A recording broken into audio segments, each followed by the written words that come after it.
నమ్మిన వాళ్ళని నట్టేట ముంచే రోజులలో ఒక కీలకమైనటువంటి వ్యవహారం ఏంటంటే చిరాగ్ పాస్వాన్, రామ్ విలాస్ పాస్వాన్ గారి అబ్బాయి.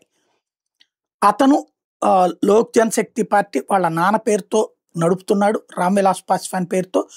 అయితే ఆ పార్టీకి సంబంధించినంత వరకు ఎల్జేపీ ఆర్వి పార్టీకి సంబంధించినంత వరకు క్రిందటిసారి సీట్లు 25 పైన కావాలంటే ఇవ్వలేదు నితీష్ కుమార్. 50 కావాలన్నాడు, ఇవ్వనన్నాడు. నితీష్ కుమార్ అడ్డం పడ్డాడు. అసలు అతను వద్దు మన కూటమిలోకి తీసేయమన్నాడు. కానీ మోడీ, అమిత్ షాలు అతన్ని ఖచ్చితంగా కూటమిలో ఉండాలన్నారు. అయితే గొడవలు వచ్చినాయి. ఇక చివరికి ఏం చేశాడు నితీష్ కుమార్, మీకు ఇచ్చిన సెట్లో ఇచ్చుకోండి పొమ్మన్నాడు.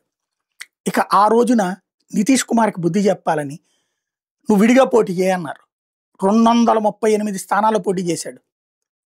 లోక్ జనశక్తి పార్టీ పోటీ చేసి ఒక్క స్థానంలో గెలిచారు.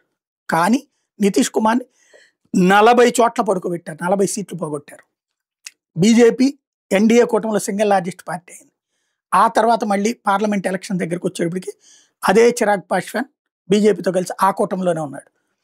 ఇక ఆ తర్వాత నితీష్ కుమార్ కూడా గ్రహించాడు, ఈ దఫా కూటమిలో ఉండటానికి ఒప్పుకున్నాడు.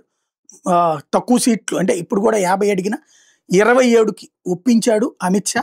ఫైనల్గా 27 తీసుకుని 19 గెలవడం. క్రిందసారి ఒకే సీట్ వచ్చిన వాళ్ళు ఇప్పుడు 19 గెలవటం అన్నటువంటి.